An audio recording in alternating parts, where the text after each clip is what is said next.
दोस्तों target study है क्योंकि आज के इस शानदार वीडियो में मैं सौरभ गुप्ता आप सभी का तहे दिल से स्वागत करता हूं। जैसा कि मैंने आप सभी से वादा किया था कि अक्टूबर महीने का जो मंथली करंट अफेयर्स है वो पूरा बन चुका है। अगर आप लोग दिल्ली पुलिस कांस्टेबल का एग्ज़ाम देने वाले हैं जो कि अभी हाल ही में होने वाला है, तो आपको अक्टूबर महीने का करंट अफेयर्स पूरा पढ़कर जाना पड़ेगा। तो आप देख सकते हैं ये करंट अफेयर्स है, आप इसको रिवीजन कर सकते हैं। अक्टूबर महीने का ये पीडीएफ है, हिंदी में है। और जैसा कि आप सभी जानते हैं, हर बार की तरीके इस पीडीएफ को भी मैंने टॉपिक वाइज बनाया है। इसमें आप इम्पॉर्टेंट टॉपिक्स को देख सकते हैं। कुल मिलाकर यहाँ पर 20 टॉपिक मैंने इसमें कवर किए हैं। और आप जानते हैं, जैसा कि मैंने आपको बताया भी था, कि किसी भी एग्ज़ाम की तैयारी कर रहे हो तो पहले वो वाले टॉपिक रिवाइज करना जो एग्ज़ाम के लिए सबसे ज़्यादा इम्पॉर्टेंट होते हैं। तो इस पीडीएफ को मैंने उसी सीक्वेंस में बनाया है। जैसे जैसे आप ऊपर से नीचे आओगे तो टॉपिक का इंपॉर्टेंस कम होता जाएगा। जो टॉपिक सबसे ऊपर है इसका मतलब है वो सबसे ज़्यादा इम्पॉर्टेंट है। इस हिसाब से इस पीडीएफ को तैयार किया गया है। वीडियो के डिस्क्रिप्शन बॉक्स में इसका लिंक दे रखा है, वहाँ से जाकर इस पीडीएफ को आप लोग परचेज करेंगे। और यहाँ पर देखिए कि आप टॉपिक देख सकते हैं। जैसे कि पहला टॉपिक शुरू हुआ है अपॉइंटमेंट वाले क्वेश्चन, तो लाइन से अब आपको अपॉइंटमेंट वाले ही टॉपिक मिलेंगे, सारे क्वेश्चन वही वाले मिलेंगे। तो बड़ा आसान तरीके से आप पूरे महीने का जो क्वेश्चन है उसको रिवीजन कर पाएंगे। तो जिसको भी लेना है वो इसको ले सकता है। दोस्तों आप शुरू करते हैं आज के शानदार क्वेश्चंस को। यहाँ पर देखिए, देश की अगर 2020 की सबसे बड़ी समस्याओं में से एक समस्याओं की बात करें तो पानी की समस्या एक बहुत बड़ी समस्या है। ऐसा सुनने में आए दिन आता है, जैसे कि चेन्नई में पीने का पानी बिल्कुल ख़त्म हो गया था।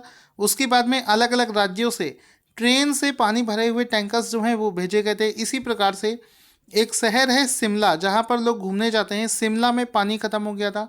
तो ऐसे भारत के कई राज्य हैं जहाँ पर पानी ख़त्म हो रहा है। तो होता क्या है कि जब भी हम किसी भी जगह पर, आपने देखा होगा हमारे घर में एक मोटर लगी होती है, हम स्विच ऑन करते हैं और पानी निकल आता है। तो यहाँ पर क्या है कि इन केस अगर ज़मीन के अंदर का पानी समाप्त हो जाए तो सरकार की एक योजना है जिसमें कि हर एक घर में एक टैप पहुँचाया जाएगा, एक नल पहुँचाया जाएगा, जिसमें सरकार की तरफ से जो टंकियाँ होती हैं वहाँ से पानी पहुँचाया जाएगा। तो ये जो टैप का कनेक्शन है इसका एक लक्ष्य रखा गया है, जिसको लेकर बना है अगला प्रश्न। क्वेश्चन बनेगा कि नल के कनेक्शन के माध्यम से पीने लायक पानी यानी कि पेयजल उपलब्ध कराने के मामले में सबसे अच्छा प्रदर्शन करने वाला राज्य कौन सा बना है। तो आंसर यहाँ पर हो जाएगा ऑप्शन नंबर बी इसका राइट आंसर हो जाएगा। तेलंगाना इसका राइट आंसर हो जाएगा। तेलंगाना पूरे भारत का सबसे अच्छा राज्य बना है जिसने अपनी पॉपुलेशन के कंपैरिजन में ज़्यादा से ज़्यादा लोगों को ये जो टैप वाला वाटर है इसका कनेक्शन पहुंचाने का काम किया है। तो ऑप्शन नंबर बी इसका राइट आंसर हो जाएगा। तो यहाँ पर हम लोग देख सकते हैं, इसकी लिस्ट को भी देखेंगे। यहाँ पर देखो जो अचीवमेंट है 98.4% अचीव कर लिया है। जितने भी बड़े राज्य हैं उनमें से तेलंगाना पहले स्थान पर है। गुजरात को यहाँ पर दूसरा स्थान मिला है 80.59 और हरियाणा को यहाँ पर तीसरा स्थान प्राप्त हुआ है। अब हम लोग इसके बारे में और भी चीज़ें जानेंगे कि इस समय देश के अंदर में जो टोटल नंबर ऑफ जो टैप वाटर कनेक्शन है वो पहुंच चुका है 2.5 करोड़ से भी ज़्यादा। तो 2.5 करोड़ से भी ज़्यादा ये कनेक्शन पहुंच चुके हैं। ये जो टैप वाटर घरों में प्रोवाइड कराया जाएगा, आपसे पूछा जा सकता है कि बताओ कौन सी योजना के तहत दिया जा रहा है। तो इसको जल जीवन मिशन के नाम से जानते हैं, जिसके तहत ये पहुंचाया जाएगा। जल जीवन मिशन को वर्ष 2019 में शुरू किया गया था। और एक बहुत ही शानदार क्वेश्चन बनता है कि जल जीवन मिशन के द्वारा किस वर्ष तक प्रत्येक ग्रामीण परिवार को एक घरेलू नल कनेक्शन प्रदान करने का लक्ष्य सरकार ने रखा है। तो आंसर यहाँ पर होगा कि वर्ष 2024 तक का लक्ष्य रखा गया है। ये बिल्कुल ये फिगर याद रखना मोस्ट इम्पॉर्टेंट क्वेश्चन है कि वर्ष 2024 तक का सरकार ने लक्ष्य रखा है, जब तक प्रत्येक ग्रामीण परिवार में एक टैप वाटर पहुंचाई जाएगी जिसके माध्यम से पीने का पानी आपको दिया जाएगा। ठीक है। इसके अलावा एक रिसेंट में लास्ट वीक ही मैंने आपको ये वाला क्वेश्चन करवाया था, गोवा वाला, जिसमें कि गोवा जो है, गोवा ने क्या किया है, गोवा ने एक बहुत अच्छा काम कर दिया है। पूरे भारत का पहला ऐसा राज्य बना है गोवा जिसने सभी ग्रामीण परिवारों को नल का कनेक्शन प्रदान करने वाला जो है पूरे भारत का पहला राज्य बना है गोवा।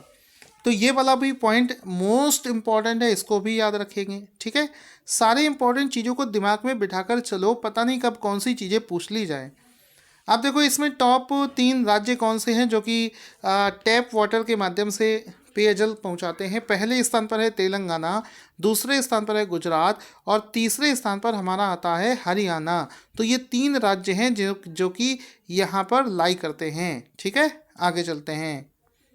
अब देखो अगला क्वेश्चन बना है निवेश के ऊपर। हर एक राज्य होता है, उसमें एक निवेश का अमाउंट आता है और उस निवेश के अमाउंट के आधार पर एक क्वेश्चन बना है कि कौन सा राज्य वित्त वर्ष 2020 और 21 की पहली छमाही के दौरान में निवेश आकर्षित करने के मामले में पहले स्थान पर आया है।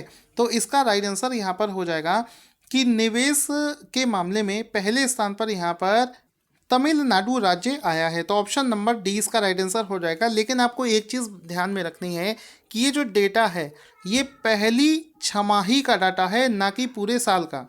तो जो हमारा वित्त वर्ष 2020 और 21 है, इसकी जो पहली छमाही है उसमें सबसे ज़्यादा इन्वेस्टमेंट अट्रैक्ट करने वाला, निवेश आकर्षित करने वाला राज्य बना है तमिलनाडु।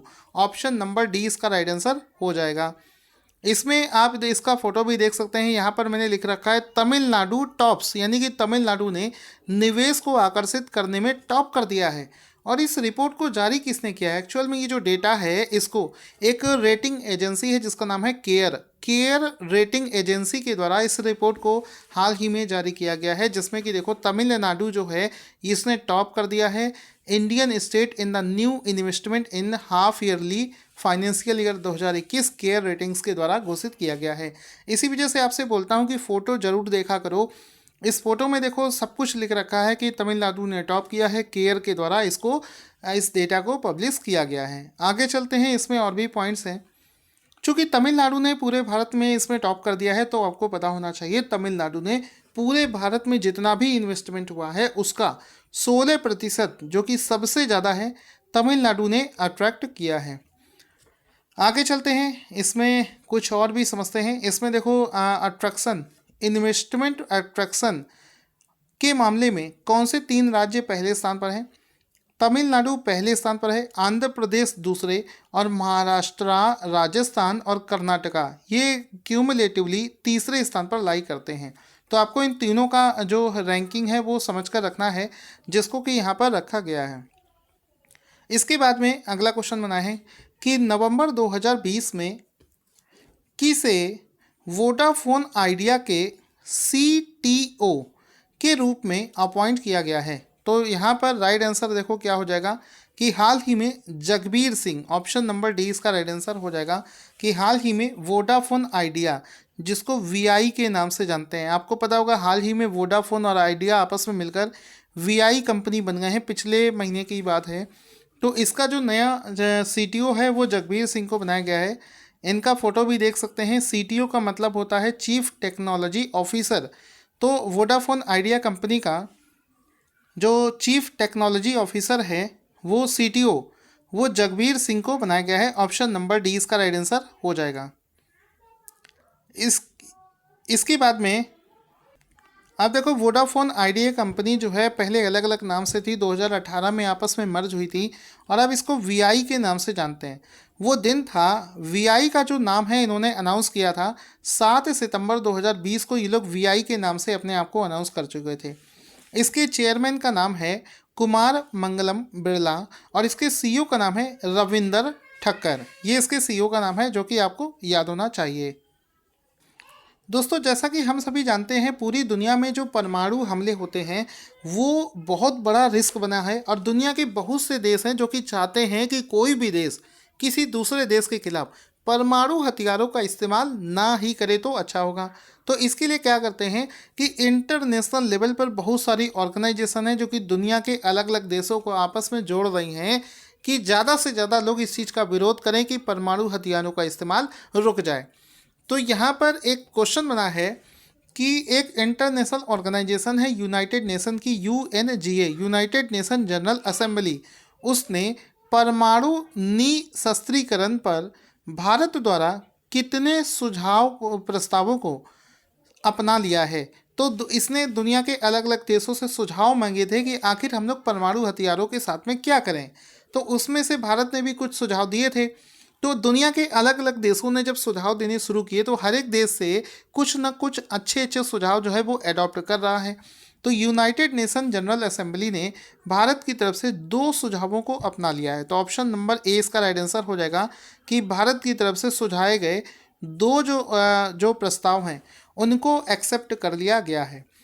तो option number A will be the right answer. अब इसमें हम लोग देखो जानेंगे, इसमें आप देख सकते हो कि UNGA adopts 2 India sponsored resolutions on the nuclear डिसआर्मामेंट। ठीक है, तो UNGA ने 2 प्रस्तावों को स्वीकार कर लिया है। ऑप्शन नंबर डी इसका राइट आंसर हो जाएगा।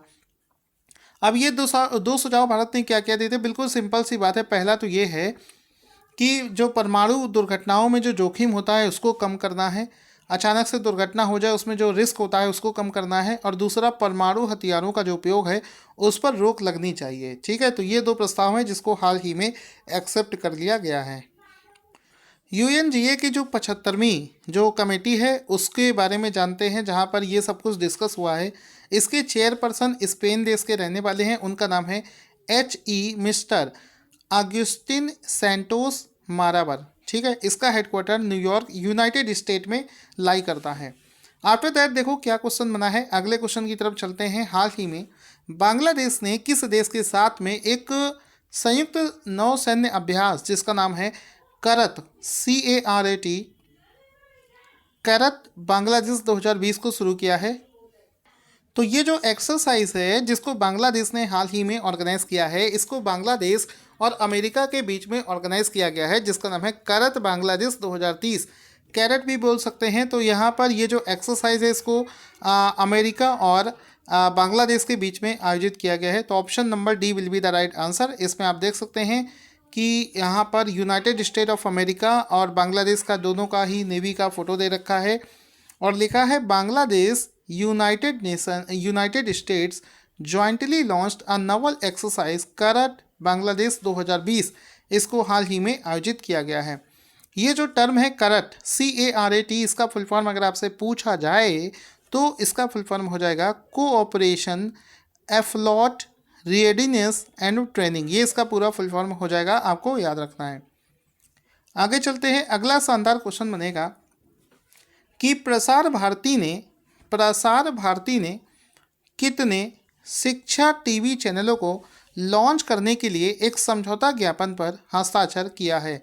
तो हाल ही में प्रसार भारती ने अनाउंस किया है कि वो बच्चों को एजुकेशन पहुंचाने के लिए इसके जो कोलैबोरेटिव में चैनल्स होते हैं, यानी कि प्रसार भारती के और भी जो चैनल होते हैं वहाँ पर कुल मिलाकर 51 एजुकेशनल टीवी चैनल्स को लॉन्च करने वाला है। ऑप्शन नंबर डी इसका राइट आंसर हो जाएगा। इसमें आप देख सकते हैं ये जो एजुकेशनल चैनल है इस पर बच्चों की शिक्षा के कार्यक्रम पूरे दिन चलाए जाएंगे 24/7। अब इसमें देखो लिखा है Prasar Bharati signs MOU with electronics and IT ministry to launch 51 educational TV channel. तो ये इसका ऑप्शन नंबर डी इसका राइट आंसर हो जाएगा, जो कि हाल ही में शुरू किया जाएगा।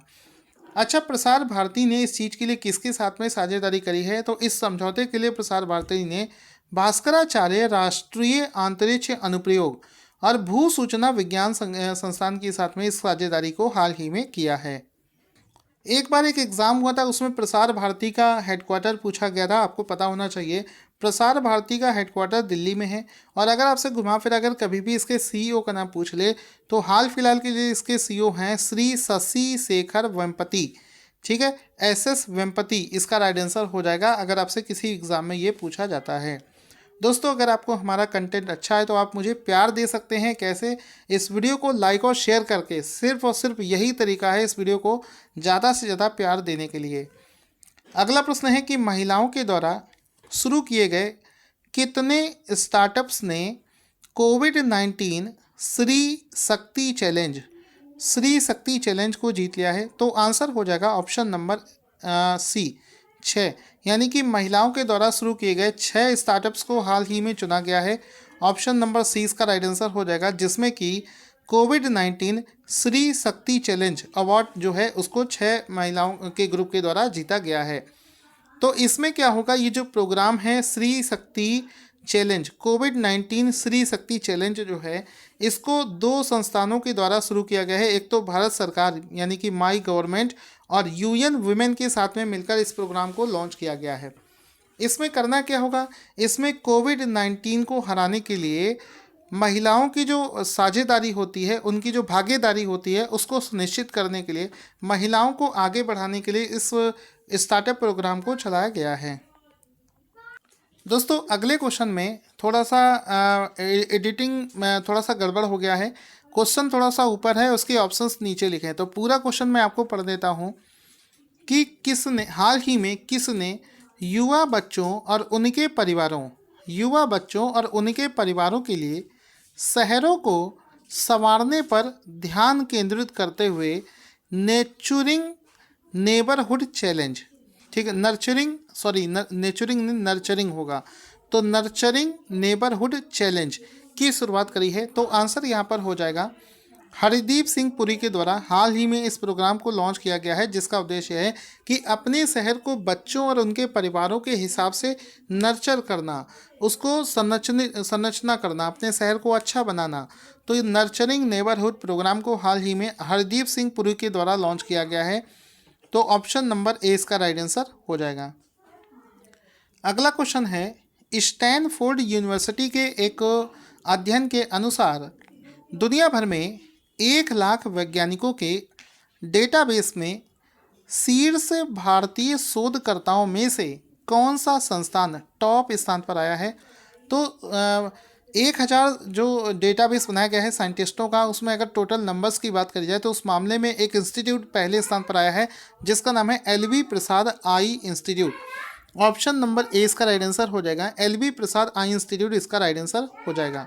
इसमें आप देख सकते हैं, यहाँ पर देखो ये जो स्टैनफोर्ड यूनिवर्सिटी के द्वारा जिस स्टडी को तैयार किया गया है, उसमें से 5 रिसर्चर्स यानी कि साइंटिस्ट एलवीपीआई इंस्टीट्यूट के आए हैं। 1 2 3 4 5 इनका नाम याद रखने की ज़रूरत नहीं है, सिर्फ आपको याद रखना है कि कितने वैज्ञानिकों को इसमें शामिल किया गया है। अब ये जो पूरी रिपोर्ट जो तैयार करी है इन सब के लिए, इसको देखो प्लॉस बायोलॉजी नाम के एक जर्नल में इसको प्रकाशित हाल ही में किया गया है। तो इतना सब कुछ आपको पता होना चाहिए, एग्जाम में कहीं से भी आपसे पूछा जा सकता है। दोस्तों अगर आपने रिपब्लिक भारत चैनल देखते होंगे तो आपने देखा होगा अभी एक केस चला था टीआरपी का। तो चूंकि टीआरपी इस समय थोड़ा विवादित शब्द हो गया है, इसको एक्चुअल में कैलकुलेट कैसे करें, लोग इसको मैनिपुलेट कैसे कर ले रहे हैं, तो इन सब चीज़ों को लेकर एक कमेटी बनाई गई है। उसका जो हेड है वो पूछा जा सकता है। टीवी रेटिंग्स पर मानदंडों की समीक्षा करने के लिए आई इंफॉर्मेशन एंड ब्रॉडकास्ट मंत्रालय के द्वारा गठित समिति का प्रमुख किसे बनाया गया है।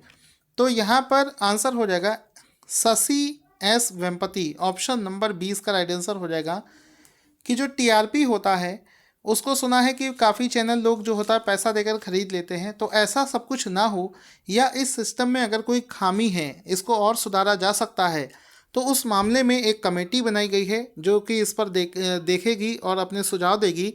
उस कमेटी का जो हेड है वो शशि एस वेम्पति को बनाया गया है। ऑप्शन नंबर 20 का राइट आंसर हो जाएगा। तो ये लास्ट क्वेश्चन था। अब हम लोग अगर पूरे क्वेश्चंस को जल्दी से रिवीजन कर लें तो मज़ा आ जाएगा कि नल कनेक्शन के माध्यम से पेयजल उपलब्ध कराने के मामले में सबसे अच्छा प्रदर्शन किस राज्य ने किया है। तो आंसर हो जाएगा तेलंगाना। ऑप्शन नंबर 20 का राइट आंसर हो जाएगा। इसके बाद में क्वेश्चन था कि पहली छमाही के दौरान सबसे अच्छा निवेश आकर्षित करने वाला राज्य कौन सा है। तो तमिलनाडु इसका राइट आंसर हो गया था। उसके बाद में था कि वोडाफोन आइडिया का सीटीओ कौन बनाया गया है। तो जगबीर सिंह को बनाया गया है। आंसर डी सही हो जाएगा। यूएनजीए ने परमाणु निशस्त्रीकरण के लिए भारत के कितने सुझावों को माना है। तो 2 सुझावों को माना है। ऑप्शन नंबर ए इसका राइट आंसर हो जाएगा। इसके बाद में क्वेश्चन था कि बांग्लादेश ने किस देश के साथ में एक करत बांग्लादेश 2020 एक्सरसाइज शुरू किया है।